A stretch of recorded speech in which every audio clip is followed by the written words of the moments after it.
قل هل انبئکم بشر من ذلک مثوبۃ عند اللہ۔ اب حضور علیہ السلام کی بارگاہ میں جب انہوں نے اس طرح کی بات کی تو وہ یہ ظاہر کرنا چاہ رہے تھے کہ ہم تمام لوگوں میں اللہ کے نزدیک جو ہیں وہ بہت زیادہ معتبر ہیں، محبوب ہیں اس کے۔ جس طرح پچھلی آیت آئی تھی، انہوں نے کیا کہا تھا؟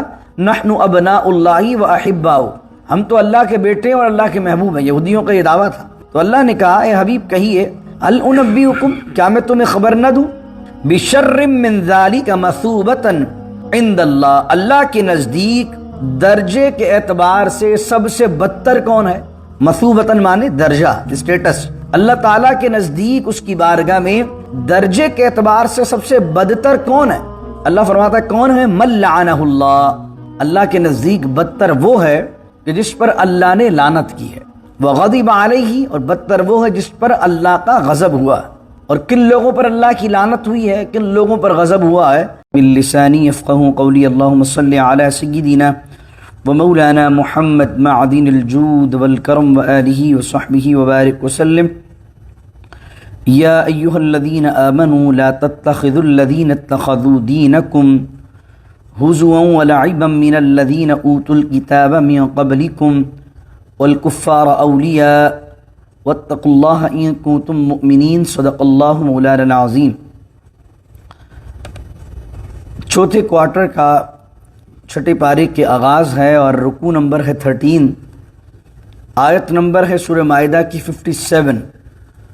اللہ رب العزت ارشاد فرماتا ہے اے ایمان والوں، لا تتخذوا، نہ بناؤ، الذین اتخذوا، کہ جنہوں نے بنا لیا ہے، دینکم، تمہارے دین کو، ہزوا ولعبا، یعنی کہ ہنسی بنایا ہے اور کھیل بنایا ہے۔ تمہارے دین کو جو تماشا بناتے ہیں، جو ہنسی مذاق کرتے ہیں تمہارے دین پر، تمہارے دین کے احکامات کو کھیل بناتے ہیں، یہ کون لوگ ہیں؟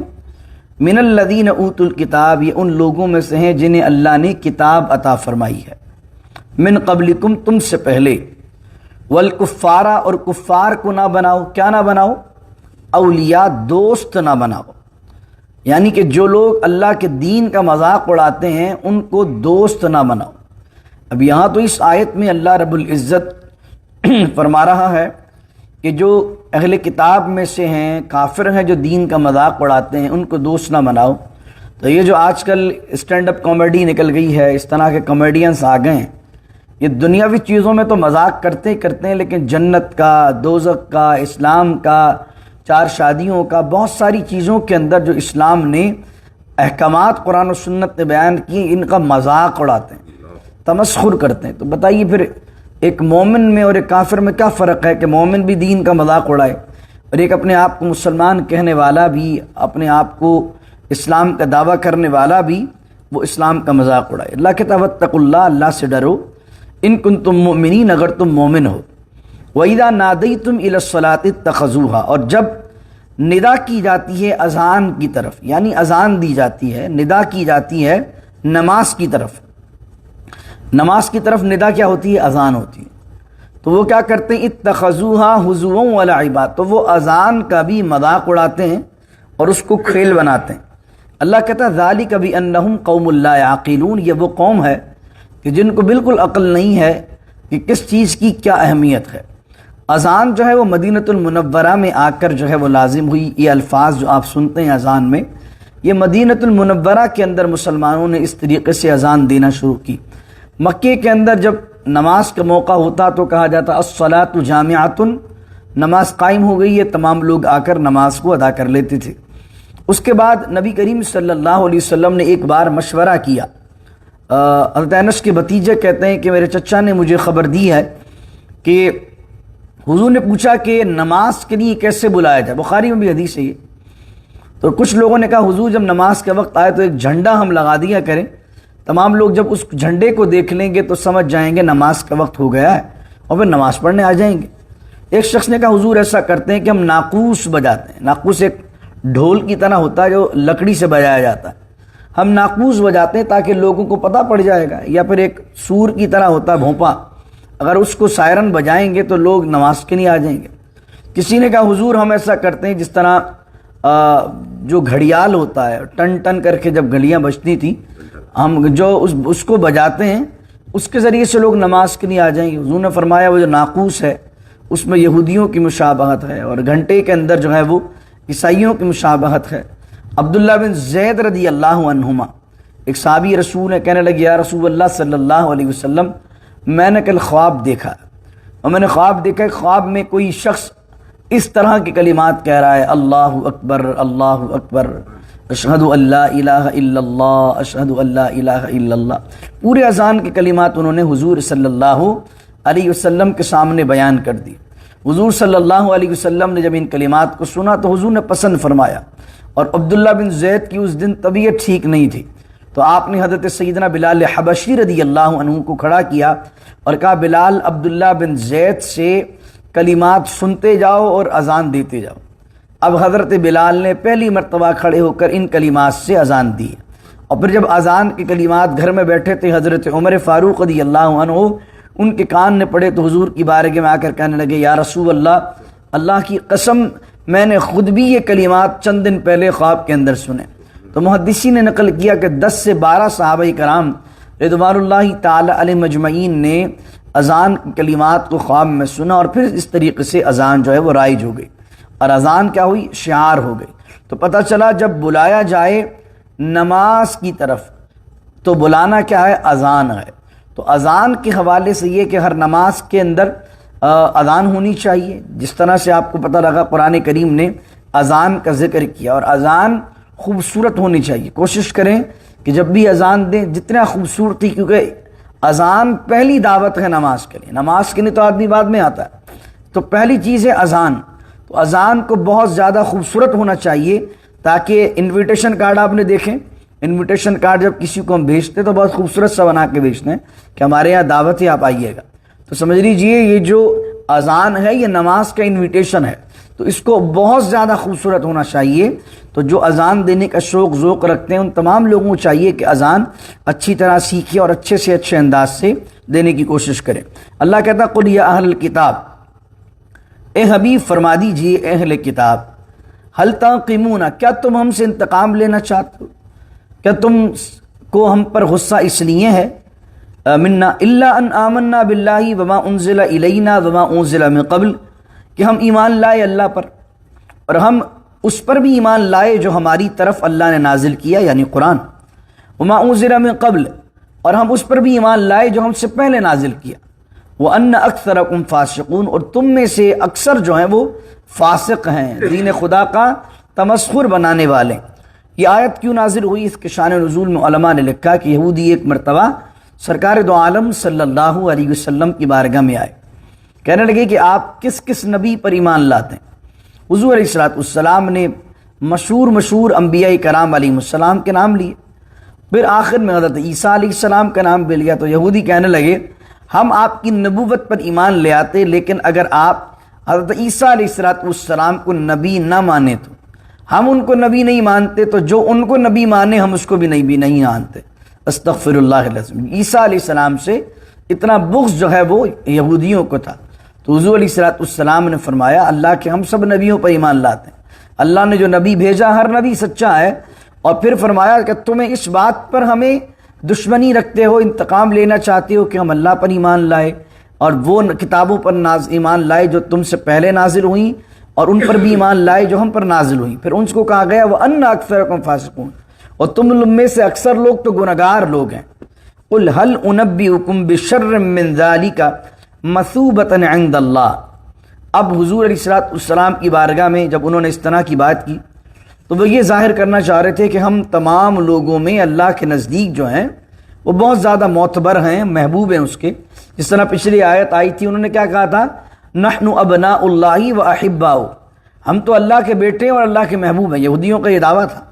تو اللہ نے کہا اے حبیب کہیے هل انبئکم، کیا میں تمہیں خبر نہ دوں، بشر من ذلک مثوبۃ عند اللہ، اللہ کے نزدیک درجے کے اعتبار سے سب سے بدتر کون ہے؟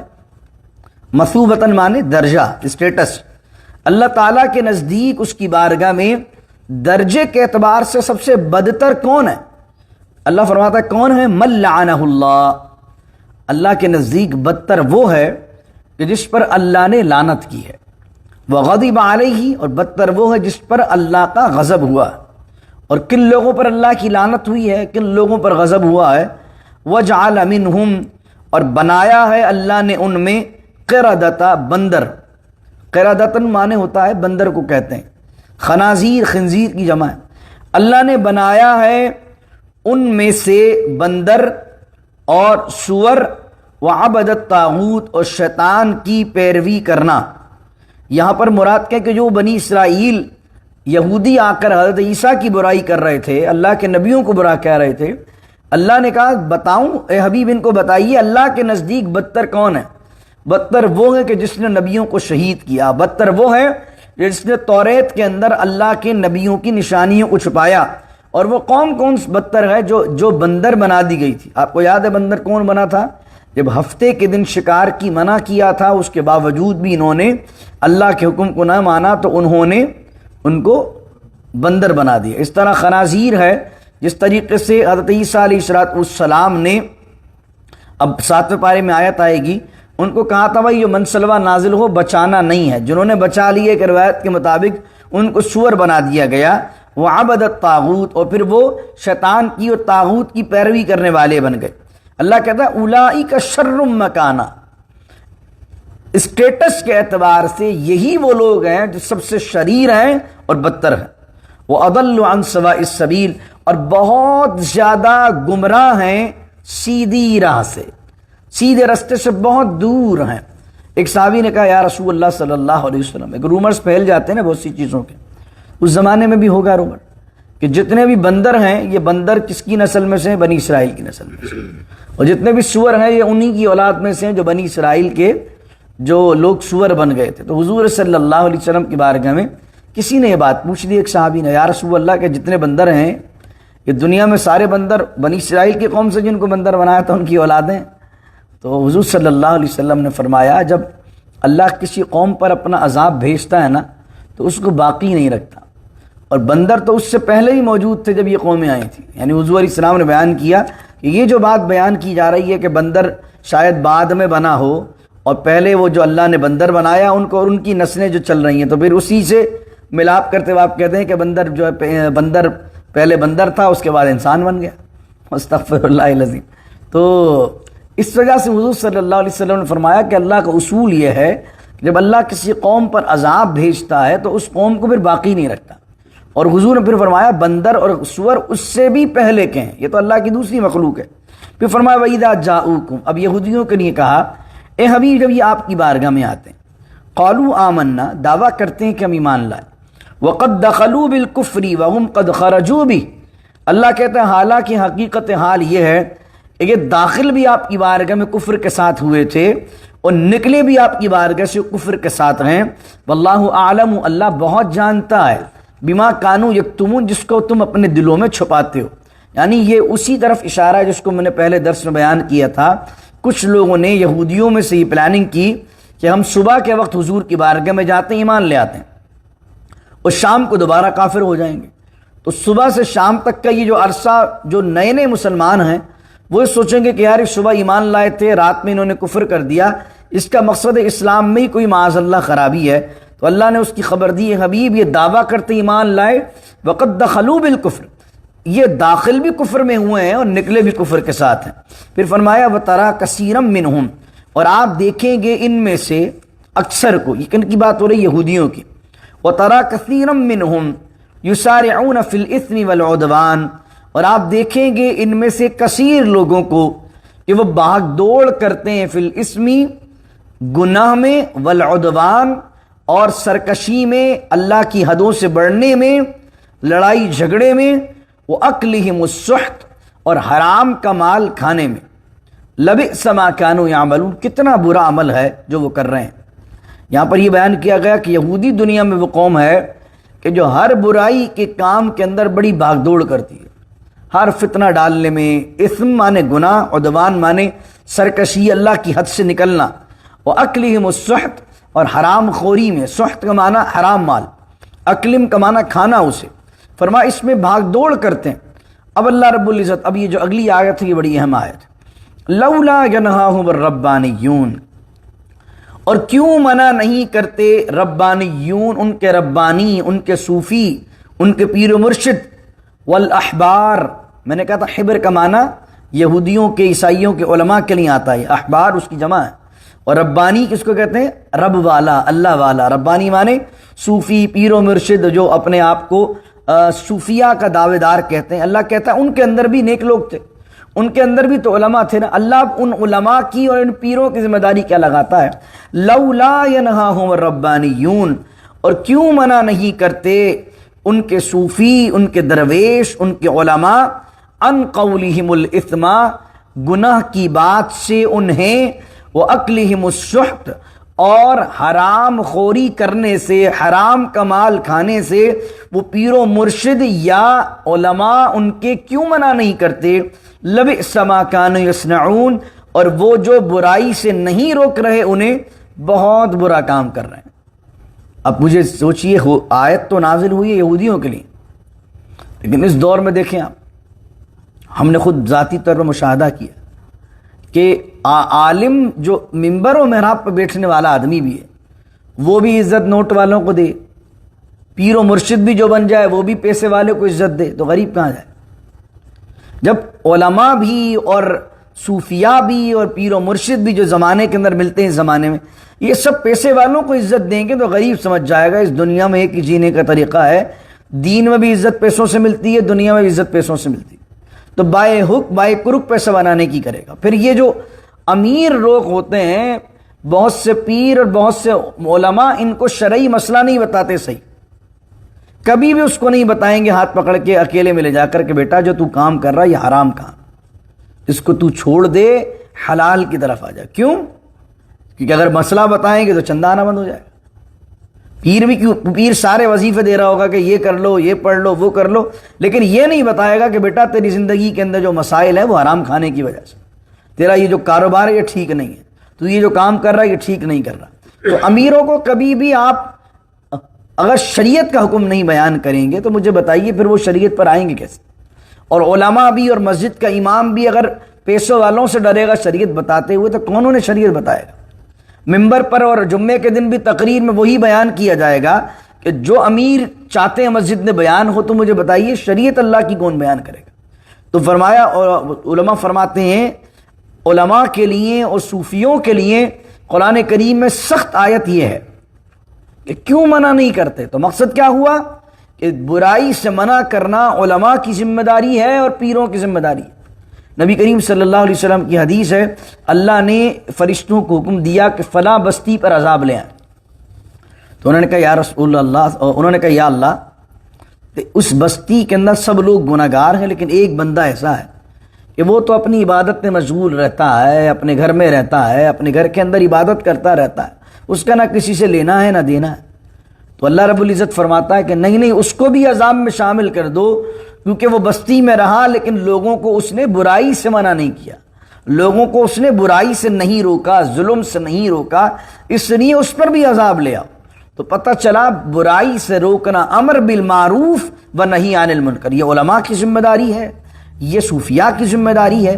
نبی کریم صلی اللہ علیہ وسلم کا فرمان حضرت سیدنا ابو بکر صدیق رضی اللہ تعالیٰ عنہ سے روایت ہے، ترمذی کی روایت ہے، میرے کریم آقا صلی اللہ علیہ وسلم نے فرمایا جب کوئی شخص کسی پر ظلم کر رہا ہو اور آدمی اور قوم ظالم کا ہاتھ نہ روکے تو اللہ اس قوم کو عذاب میں مبتلا فرما دیتا ہے۔ جب ظالم کا ہاتھ لوگ نہ روکیں گے ظلم سے تو پھر کیا ہوگا؟ جو خاموش بیٹھے رہیں گے اللہ رب العزت انہیں آزمائش میں اور مصیبتوں میں مبتلا کر دے گا۔ تو ہماری ذمہ داری ہے، جس طریقے حدیث میں آیا کہ نماز آپ پڑھ رہے ہیں، اپنی چیزیں کر رہے ہیں، لیکن صرف یہ ذمہ داری نہیں ہے کہ عبادت کریں، ذمہ داری یہ بھی ہے کہ برائی ہوتے دیکھیں تو چپ نہ رہیں، برائی کا کنڈیم کریں۔ اور وہ 3 درجے بار بار میں عرض کرتا ہوں حدیث کو، 3 درجے ہیں۔ برائی ہوتے دیکھو، اگر ہاتھ سے روک سکتے ہو تو ہاتھ سے روکو، حضور نے فرمایا زبان سے برا کہہ سکتے ہو تو زبان سے برا کہو، اور اتنا بھی نہیں کر سکتے تو دل میں برا جانو، لیکن دل میں برا جاننا وذالک اضعف من الایمان، یہ کمزور ایمان ہے، یہ کم ایمان کا بہت ادنا درجہ ہے۔ اللہ اکبر۔ پھر فرمایا کہ وقالت الیہود، یہودیوں کے ساتھ کیا ہوا کہ اللہ نے نبوت بنی اسماعیل نے بھیج دی. پہلے کس میں تھی؟ بنی اسرائیل میں تھی. حضرت یعقوب علیہ السلام کی اولاد میں آ رہی تھی اور حضرت اسحاق کی اولاد میں سارے نبی آئے. اسماعیل علیہ السلام کی اولاد میں حضور تشریف لے آئے تو نبوت منتقل ہو گئی بنو اسحاق سے بنو اسماعیل کی طرف. اس کے علاوہ پھر یہودیوں کے پہلے بہت مال و دولت تھا اس زمانے میں. رسول کریم صلی اللہ علیہ وسلم کے زمانے میں یہ معاشی تنگی میں آ گئے, فائنینشیل کرائسس بھی ہو گئے انہیں. تو انہوں نے اللہ کریم معاذ اللہ گستاخی کا جملہ کہا وقالت الیہود ید اللہ مغلولہ, اور کہا یہودیوں نے اللہ کے ہاتھ تو بندھے ہوئے ہیں, اللہ کے ہاتھ مغلولہ ہیں. مغلولہ کا معنی بندھا ہونا ہاتھوں کا, اور ہاتھ بندھے ہونے سے مراد کیا ہوتی ہے؟ کنجوس, بخیل. معاذ اللہ انہوں نے اللہ کو بخیل کہا. اس سے پہلے بھی ایک آیت آئی تھی, انہوں نے کہا تھا ان اللہ فقیر ونحن اغنیاء لقد سمع اللہ قول الذین قالوا ان اللہ, اور اللہ نے سن لی ان کی بات جنہوں نے کہا ان اللہ فقیر, اللہ فقیر ہے, ونحن اغنیاء, اور ہم مالدار ہیں. یعنی جب اللہ نے کہا کہ اللہ کے دین کو دو, اللہ کی راہ میں خرچ کرو, اللہ کو قرض حسن دو, تو یہودیوں نے سن کر کہا بتاؤ اللہ کو بھی ضرورت پڑ گئی ہمارے مال کی, معاذ اللہ. تو اب کیا ہوا, جب انہیں ترقی نہیں ملنے لگی, فائنینشیل کرائسس آئے, تو اللہ کے لیے کہنے لگے وقالت الیہود, اور یہودیوں نے کہا ید اللہ مغلولہ, اللہ کے جو ہاتھ ہیں وہ تو بندھے ہوئے ہیں. اللہ اتنے جلال میں آیا, فرمایا غلت ایدیہم, ان کے ہاتھ بندھے ہوئے ہیں. ہاتھ بندھے ہونے سے مراد یہ کنجوس ہیں, یہ بخیل ہیں. ولعنوا, اور ان پر اللہ کی لعنت ہے, بما قالوا, اس چیز کی وجہ سے جو انہوں نے اللہ کے بارے میں کہا. ابھی دیکھیے غلت ایدیہم, اللہ نے کہا یہ کنجوس ہیں. یہودیوں کے پاس آج دنیا میں دیکھیں آپ کتنی بڑی بڑی کمپنیز اون کرتے ہیں, لیکن یہودی جو ہے وہ پینی کا جو ہے وہ بہت زیادہ کنجوس و بخیل ہوتا ہے. یہودیوں کے دل میں بخل اور کنجوسی بٹھا دی گئی ہے. 1 روپیہ کسی پر اپنا نہ چھوڑے, دنیا کا سارا مال کھا جائے, اپنا مال کہیں کسی کو نہ دے. اور میں نے عرض کیا آپ کے سامنے کہ پھر انہوں نے تالمود میں سے احکام بھی رد و بدل کیے ہوئے ان کے مولویوں نے کہ اگر کسی غیر یہودی کے مال پر آپ نے قبضہ کر لیا تو کوئی مسئلہ نہیں. یعنی جس طریقے سے تیسرے بارے ہم نے پڑھا تھا کہ انہوں نے جب یہ کسی کا مال کھا جاتے تھے تو کہتے تھے قالوا لیس علینا فی الامیین سبیل, ان جاہلوں کا مال کھانے میں ہم پر کوئی مواخذہ ہی نہیں ہے, یعنی ان کا مال کھانا ہمارے لیے جائز. یہی کانسیپٹ آج ہے کہ آج پوری دنیا کو یہ چوٹ پہنچا کر اور یہ ساری دنیا کا مال کھا جائیں تو یہ اس کو اپنے لیے جائز سمجھتے ہیں. تو اللہ نے کہا کہ غلت ایدیہم, فرمایا ان کے لیے جو ہے نا وہ ان کے ہاتھ بندھے ہوئے ہیں. ولعنوا, ان پر اللہ کی لعنت ہے, بما قالوا, اس چیز کے سبب جو انہوں نے کہا. بل یداہ مبسوطتان, لیکن اللہ کے دونوں ہاتھ کھلے ہوئے ہیں, کشادہ ہیں. اب یہاں پر اللہ کے دونوں ہاتھ کی بات آئی. بل یداہ, اللہ کے دونوں ہاتھ, مبسوطتان, مبسوطتان مانے اللہ کے ہاتھ کھلے. اس کے مراد یہ نہیں ہے کہ اللہ کے 2 ہاتھ ہیں, اس کی 4 انگلیاں ہیں, ایک انگوٹھا ہے. اللہ جسم سے پاک ہے, اللہ جسم سے پاک ہے. یہ کہنا کہ اس کے 2 ہاتھ ہیں کہ 4 ہاتھ ہیں کہ 6 ہاتھ ہیں, آپ امیجن ہی نہیں کر سکتے. یعنی انسان جب خدا بنانا چاہتا ہے تو بس اپنے انداز سے بنا دیتا ہے. آپ دیکھیں کہ یہ جو ہندوؤں نے مورتیاں بنا دی ہیں تو وہ سوچتے ہیں کہ یار 2 ہاتھوں سے اتنے کام نہیں ہو سکتے, تو انہوں نے آپ دیکھیں ان کے کچھ بت ایسے بنے ہوں گے ان کے 15-20 ہاتھ ہیں, ایک ساتھ 4-5 ہاتھ نکل رہے ہیں. تو سمجھتے ہیں بھائی ایک بندے کے 2 ہاتھ ہیں اور جس کے 4-5 ہاتھ ہوں گے وہ زیادہ کام کر سکتا ہے. اللہ کہتا ہے بل یداہ مبسوطتان, اللہ کے دونوں ہاتھ کھلے ہوئے ہیں. اس سے مراد کوئی اللہ کا ہاتھ نہیں ہے جس کے اندر کوئی پونچا ہوگا, کونی ہوگی, کندھا ہوگا, نہیں. اللہ جسم سے پاک ہے, اللہ نور ہے. یہاں جہاں اللہ کہتا ہے وجہ اللہ, جہاں اللہ کہتا ہے ید اللہ, یہاں پر کہتا ہے اللہ کا چہرہ, اللہ کا ہاتھ, اس سے مراد ہوتا ہے اللہ کی رحمت. یہ سمجھانے کے لیے بات کی جا رہی ہوتی ہے, کیونکہ یہودیوں نے ہاتھ کی بات کی تھی نا, تو اللہ نے ہاتھ کہہ کر ہی سمجھانا چاہا کہ اللہ سخی ہے, اللہ جواد ہے, اللہ کریم ہے. اللہ رب العزت جو ہے وہ اس کے ہاتھ کھلے ہیں سے مراد ہے اس کے خزانے کھلے ہوئے ہیں. اللہ اکبر. وہ اپنے بندوں کو کثیر عطا فرماتا ہے, وہ تو ماننے والوں کو بھی دیتا ہے, نہ ماننے والوں کو بھی دیتا ہے. تو مبسوطتان کا معنی ہاتھ کھلے. اس سے ہم کہتے ہیں یار اس کا ہاتھ بڑا کھلا ہے, اس سے مراد یہ ہے کہ یہ نہیں ہوتا کہ اس کا ہاتھ کھلا ہے تو بہت زیادہ کھلا ہوا ہاتھ ہے, مراد یہ ہوتی ہے کہ بڑا سخی ہے. جس طریقے سے ہم کہتے ہیں کہ تمہیں معلوم ہے مجھ پر کس کا ہاتھ ہے, میرے سر پہ جو ہے نا وہ 4 منسٹرز کے ہاتھ ہیں. تو اس سے مراد یہ نہیں ہوتی ہے جب وہ چلتا ہے تو 4 منسٹرز کے سر پہ ہاتھ رکھ دیتے ہیں. مراد یہ ہوتی ہے کہ 4 منسٹرز کی سپورٹ اس کے ساتھ ہے.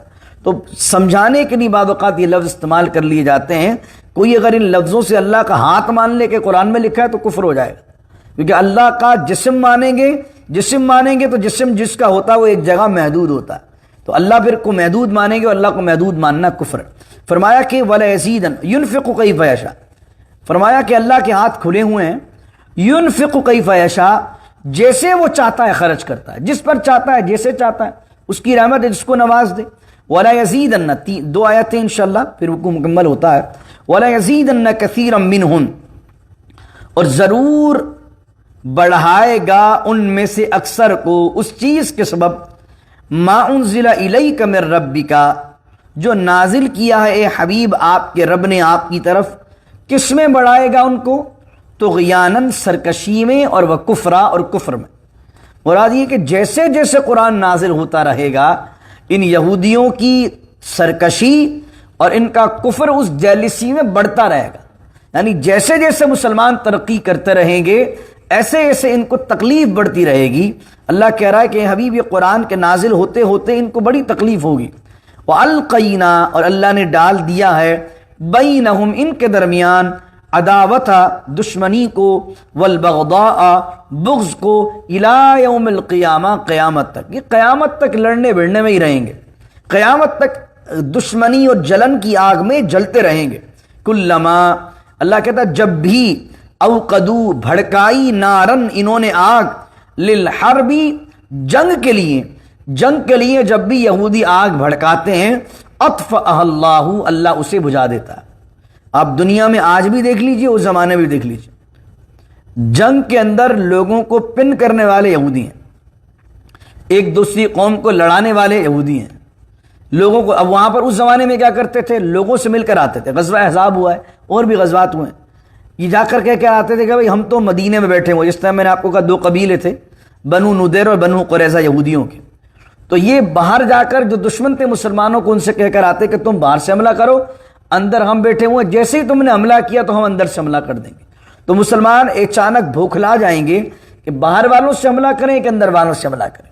تو اللہ کہتا ہے کہ ان کا مزاج یہی ہے کہ یہ ہمیشہ ہر جگہ جا کر آگ لگاتے ہیں جنگ کی، لیکن اللہ کی رحمت ہوتی ہے کہ اللہ بجھا دیتا ہے. تو آج بھی دنیا میں جتنی جنگیں ہو رہی ہیں، اگرچہ آپ کو ممالک دوسرے نظر آ رہے ہوں گے، لیکن جب آپ بیونڈ دا سین دیکھیں گے تو آپ کو اس کے اندر پیچھے ہاتھ نظر آئیں گے یہودیوں کے. اللہ اکبر. فرمایا وَيَسْعَوْنَ فِي الْأَرْضِ فَسَادًا، اور وہ کوشش کرتے ہیں زمین میں فساد کرنے کی. وَاللَّهُ لَا يُحِبُّ الْمُفْسِدِينَ، اور اللہ تعالیٰ فساد کرنے والوں کو پسند نہیں کرتا. پھر اللہ کہتا ہے وَلَوْ أَنَّ أَهْلَ الْكِتَابِ، اور اگر اہل کتاب آمنوا، ایمان لے آتے، وَاتَّقَوْا، اگر تقوی اختیار کرتے، لَكَفَّرْنَا عَنْهُمْ سَيِّئَاتِهِمْ، تو ہم تمام ان کی برائیوں کو مٹا دیتے. وَلَأَدْخَلْنَاهُمْ، اور ہم ضرور انہیں داخل کرتے، جنات النعیم، نعمتوں والے باغ میں، نعمتوں والی جنت میں انہیں داخل کرتے. کرنا کیا تھا؟ اللہ پر ایمان لانا تھا، اللہ کے رسول پر ایمان لانا تھا. اور پھر آخری آیت فرمائی، 66 آیت ہے اس رکوع کی، بڑی کمال آیت.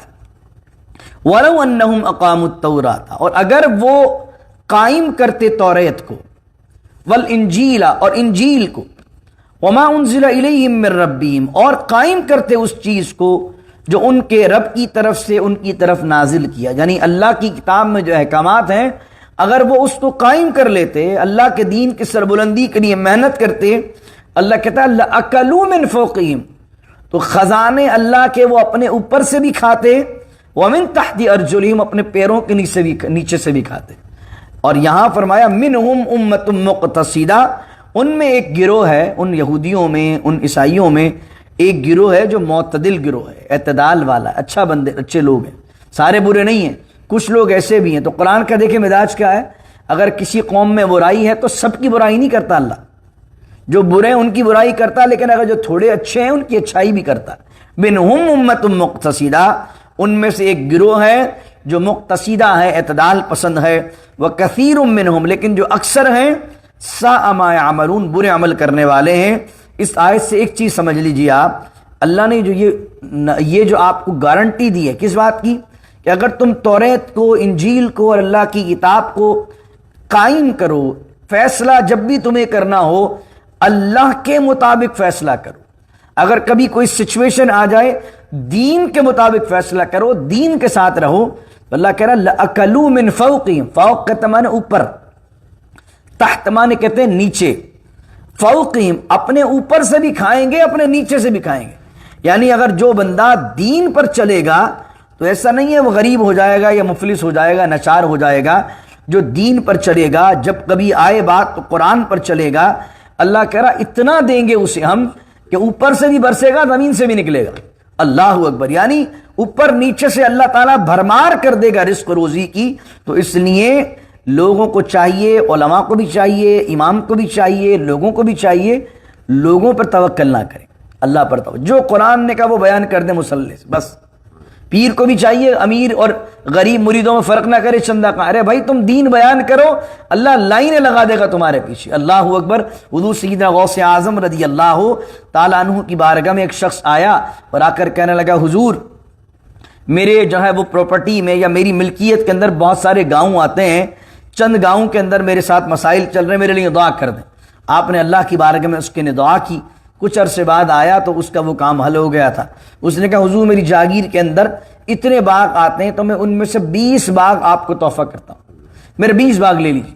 سیدھے غوث اعظم شیخ عبد القادر جیلانی رضی اللہ تعالیٰ عنہ کو جلال آ گئے اور آپ نے اس کو حجرے میں بلایا، وہ بلا کر کہا ارے نادان تو ہمیں 20 باغ دیتا، جب ہم تیرا کام اللہ سے دعا کر کے کروا سکتے ہیں تو ساری کائنات اس سے نہیں مانگ سکتے۔ پھر اس کے بعد حضور سید غوث اعظم رضی اللہ تعالیٰ عنہ نے اپنی ہتھیلی دکھائی، فرمایا ہم اللہ کے شہروں کو اس اپنی ہتھیلی پر اس طرح دیکھتے ہیں، سارے شہروں کو جس طرح کوئی شخص اپنی ہتھیلی میں رائی کے دانے کو دیکھتا ہے۔ میں نے ایک دفعہ تقریر کی تھی 11ویں شریف پر سیدنا غوث اعظم رضی اللہ تعالیٰ عنہ کے حوالے سے، میں نے کہا تھا لوگوں کو سمجھ میں نہیں آتی کہ غوث پاک کا قول ہے نظرت الی بلاد اللہ جمعا کہ خردلۃ علی حکم اتصالی۔ غوث پاک فرماتے ہیں کہ میں اللہ کے شہروں کو بلاد اللہ جمعا سارا کا سارا اس طرح دیکھتا ہوں جیسے اپنی ہتھیلی پر رائی کے دانے کو دیکھتا ہوں۔ تو فرمایا لوگ کہیں گے یار یہ کیسے ممکن ہے؟ میں نے کہا آج اس کو سائنس نے پروف کر دیا۔ آپ رکھیے اپنے ہاتھ پر ایپل کا سیٹ یا سیمسنگ کا اینڈرائڈ رکھ لیجئے اور نکالیے گوگل ورلڈ، ایک لمحے کے لیے سوچئے کہ دنیا کے سارے شہر سارے ملک آپ کی ہتھیلی پر ہیں کہ نہیں ہیں، اور دکھتے کس طرح رائی کے دانے کی طرح نہیں دکھتے کہ یہ امریکہ ہے، یہ UK ہے، یہ ہے۔ تو جب ایک انسان کی بنائی ہوئی چیز دوسرے انسان کو یہ کیپیبلٹی دے رہی ہے کہ وہ اپنی ہتھیلی پر رکھ کر دنیا کے سارے شہروں کو اس طرح دیکھے کہ جس طریقے سے رائی کا دانہ دیکھا جاتا ہے، تو جو غوث اعظم شیخ عبد القادر جیلانی جنہوں نے اللہ کو راضی کیا، اللہ کے دین کی خدمت کی، تو اللہ نے انہیں کیا وہ طاقت اور اختیار دیا ہوگا کہ جب وہ اللہ کے شہروں کو دیکھتے ہوں گے تو کس طرح دیکھتے ہوں گے۔ تو عرض یہی ہے کہ آپ اللہ کے کاموں میں لگ جائیں، اللہ تعالیٰ دنیا کو آپ کے قدموں میں لے آئے گا، اور آپ دنیا کے چکر میں پڑیں گے، پیسے والوں کے چکر میں پڑیں گے تو پیسے والے بھی ذلیل کریں گے، دنیا بھی ذلیل کرے گی، اللہ بھی ناراض ہوگا۔ فیصلہ آپ کے ہاتھ میں کہ آپ کس طرف رہنا چاہتے ہیں۔ اللہ کی کتاب کو قائم کریں اور اسی دین پر چلیں، دنیا بھی روشن ہے، آخرت بھی روشن ہے۔ بسم اللہ الرحمن الرحیم، الحمدللہ رب العالمین، والصلاة والسلام علی اشرف الانبیاء والمرسلین، ربنا ظلمنا انفسنا وان لم تغفر لنا وترحمنا لنکونن من الخاسرین، رب اجعل لی مقیم الصلاة ومن ذریتی ربنا وتقبل دعاء، ربنا اغفر لی ولوالدی وللمؤمنین یوم یقوم الحساب، ان اللہ ملائکتہ یصلون علی النبی یا ایہا الذین آمنوا صلوا علیہ وسلموا تسلیما، اللہم صل وسلم وبارک علی سیدنا ومولانا محمد معدن الجود والکرم وآلہ وصحبہ وبارک وسلم، سبحان ربک رب العزت عما یصفون والسلام علی المرسلین والحمد للہ رب العالمین، لا الہ الا اللہ محمد الرسول اللہ صلی اللہ علیہ وسلم۔